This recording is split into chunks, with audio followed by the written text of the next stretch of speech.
Angry বার্ডসও colour করেছে। 1 তারিখ থেকে পুরো ছুটি পড়ে যাবে সামার ভ্যাকেশনে। ফ্রেন্ডস, এই যে আর্ট অ্যান্ড ক্রাফটটা হলো আমার মেয়ের কালার বক্স। এখানে বসে নিই। New school art and craft ছিল।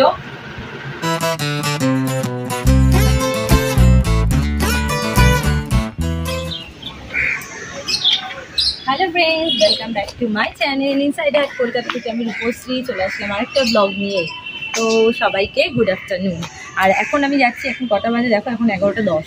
তো আমি যাচ্ছি, মেয়ে 11:30টায় ছুটি হবে স্কুল, তোকে স্কুলে আনতে। আর এটা আমি না নিউ কুর্তি পরেছি, কেমন লাগছে অবশ্যই আমাকে ইনস্টাতে মেসেজ করে জানাবে, ঠিক আছে? আর এই ব্যাগটাও কিন্তু আমার নিউ ব্যাগ, জানি না তোমরা দেখেছো কিনা। তো এটাও আমার নিউ ব্যাগ। এখন দেখো রোদটা এতক্ষণ ছিল, ভাবছিলাম এটা দিয়ে পুরো মুখ র্যাপ করে যাব, বাট প্রয়োজন নেই। এখন রোদটা একটু কমেছে, যাতে ঠাকুর এরকমই থাকে, তো রোদটা যেন না ওঠে। আর তো চলো তোমরা সঙ্গে থাকো, সাথে থাকো। আমি এখন মেয়েকে আনতে যাচ্ছি, তো আমি এখন যাচ্ছি। টাটা, সঙ্গে থাকো, সাথে থাকো, পুরো ব্লগটা দেখো, স্কিপ না করে। ফ্রেন্ডস, আমার এই চ্যানেল থেকে মানে ইনসাইড আর্ট কলকাতা থেকে কিন্তু মেম্বারশিপ অন রয়েছে, তো তোমরা মেম্বারশিপ নিতে ছিল না, তাড়াতাড়ি মেম্বারশিপটা নিয়ে নাও। আর আমার অরিজিনাল টেলিগ্রামের লিঙ্ক, ফেসবুক পেজের লিঙ্ক এই চ্যানেলে দেওয়া আছে।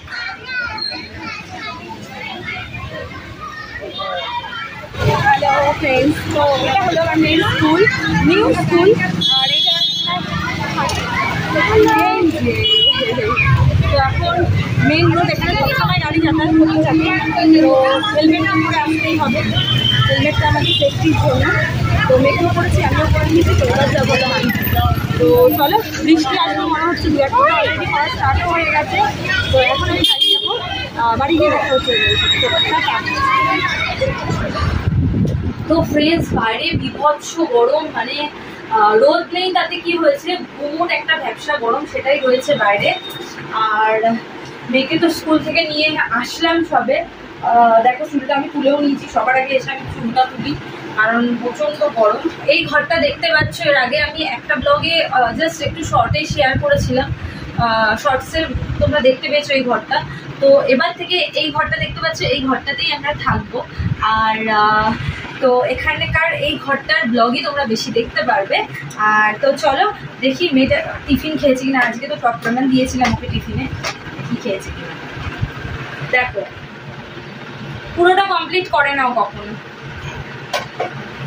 চলো এটা ক্লিন করব। আর বুকস, আজকে ওদের আর্ট অ্যান্ড ক্রাফট ছিল। আর্ট অ্যান্ড ক্রাফটে কি করিয়েছে একবার দেখিনি। এখানে বসে নিই। আর এই গদিটার কথা বলছি তোমাদেরকে, এই গদিটা নিয়ে কিন্তু আমি আগে একটা ব্লগ করে নিয়েছি অলরেডি, এই ম্যাট্রেসটার উপরে। এটা ফ্লো ম্যাট্রেস। তো যারা যারা ব্লগটা দেখোনি, গিয়ে দেখে নাও, আমার চ্যানেলেই পেয়ে যাবে, ইনসাইড আর্ট কলকাতা এই চ্যানেলেই পেয়ে যাবে। কপি তো কতগুলো জমাও ছিল, তো সেগুলো দিয়েছি কিনা জানি না, দেখতে হবে। এটার মধ্যে সব কালার রয়েছে, পেন্সিল কালার। এই কালারগুলো দিয়েও কালার করতে বেশি পছন্দ করে, প্যাস্টেল কালার দিয়েও পছন্দ করে, বাট প্যাস্টেল কালার ওদের স্কুলে বলছে এই মুহূর্তে অ্যালাউ নেই, তাই জন্য এই পেন্সিলগুলোই নিয়ে যাচ্ছে। আর এটা হচ্ছে ওটা কালার বক্স, এটা পেন্সিল। পেনটা আমি আজকে দিয়েছিলাম, পেন দিয়ে অ্যাকচুয়ালি ও লেখে না, পেন্সিল দিয়ে লেখে। পেনটা দিয়েছিলাম আজকে, তো আর্ট অ্যান্ড ক্রাফট ছিল, তো ব্ল্যাক, ব্লু আর এই মার্কারটা যদি প্রয়োজন হয় তাই জন্য দিয়ে দিয়েছিলাম, নাহলে আমি দিই না। দেখো আজকেও কিন্তু ইরেজার হারিয়ে এসছে, শুধু শার্পনার আর স্কেল আর পেন্সিলগুলো ঠিকঠাক আছে, বাট ইরেজার হারিয়ে এসছে আজকে। রোজ দিন কিছু না কিছু হারিয়েই আসবে। তোমরা কে কে ছোটবেলায় এরকম করতে, স্কুলে গেলে কিছু না কিছু হারিয়ে আসতে আমাকে বলবে। আমি কিন্তু ওরকম করতাম না, আমি এরকম ছিলাম না।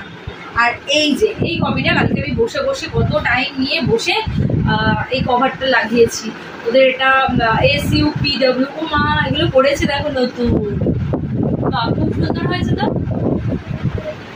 ও বাবা, একটা জিরাফ এঁকেছে দেখো, কি সুন্দর না? তোমাদের আমার বলাই হয়নি, আমার মেয়ে কিন্তু খুব সুন্দর ড্র করে।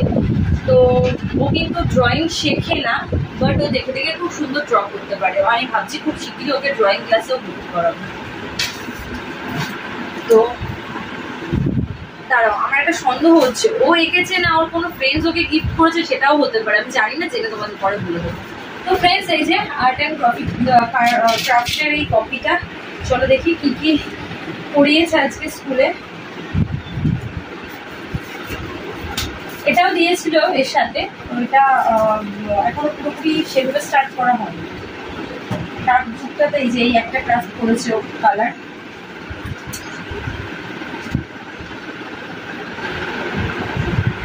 অ্যাংরিভার্সও কালার করেছে, ও এলিফেন্টটাও করেছে। আর এখানে বার্গারটা বাকি আছে, আরো সব বাদবাকিগুলো বাকি আছে। নতুন ক্লাস, নিউ ক্লাস তো এখনো সেভাবে স্টার্ট হয়নি। আর 2 দিন পর সামার ভ্যাকেশন স্টার্ট হয়ে যাবে, মানে সামার ভ্যাকেশন পড়ে যাবে ওদের স্কুলে। এতদিন পুরো টানা চললো, এপ্রিলের 7 তারিখ থেকে ওদের স্কুল স্টার্ট হয়েছে। আর আজকে কত তারিখ? আজকে হচ্ছে এপ্রিলের 28 তারিখ, তো 28 এপ্রিল আজকে। এতদিন ধরে পুরো টানা স্কুল করেছে, একটা দিনও অ্যাবসেন্ট নেই, কিছু নেই, পুরো টানা স্কুল করেছে। আর প্রচণ্ড গরম পড়েছে, তাই জন্য তো স্কুল থেকে একটু তাড়াতাড়ি ছুটিটা দিয়ে দিচ্ছে। কালকে আর পরশু 2 দিন হবে, মানে মঙ্গল আর বুধ, 30 তারিখ অবধি লাস্ট ডে। তো 1 তারিখ থেকে পুরো ছুটি পড়ে যাবে সামার ভ্যাকেশনের। আর সামার ভ্যাকেশনের পুরো টানা 1 মাস ছুটি, মানে 1 মান্থ ছুটি পড়ছে। বেশ ভালো লাগবে ছুটিটা, গরমের ছুটিটা এনজয় করবো। জানি না কোথাও তো যেতে পারবো কিনা, আপাতত কোথাও যাওয়ার কোনো প্ল্যান নেই, প্ল্যান করে অবশ্যই তোমাদের জানাবো। আর তো চলো এই ব্লগটা এখানে করছি, আবার যখন কোনো কিছু মনে হবে যে না কন্টেন্ট খুঁজে পাবো তখন আবার ব্লগ স্টার্ট করব। তো তোমরা সঙ্গে থেকো, সাথে থেকো। এতদিন ধরে যেভাবে আমাকে ভালোবাসা দিয়ে এসছো, যেভাবে আমাকে সাপোর্ট করে এসছো, আগামী দিনেও সেইভাবে আমি জানি তোমরা সাপোর্ট করবে। আর এই চ্যানেল থেকে, মানে ইনসাইড হার্ট কলকাতা থেকে কিন্তু আমার মেম্বারশিপ অন রয়েছে, তোমরা দেরি না করে তাড়াতাড়ি মেম্বারশিপটা নিয়ে নাও। আর আমার অরিজিনাল ফেসবুক পেজের লিঙ্ক, অরিজিনাল টেলিগ্রামের লিঙ্ক, অরিজিনাল ইনস্টার লিঙ্ক, সব লিঙ্ক কিন্তু আমার এই চ্যানেল ইনসাইড হার্ট কলকাতাতে দেওয়া আছে। ঠিক আছে, দেরি না করে তাড়াতাড়ি ফলো করো ইনস্টা আর ফেসবুক পেজ আর টেলিগ্রাম জয়েন করো। ঠিক আছে, চলো টাটা।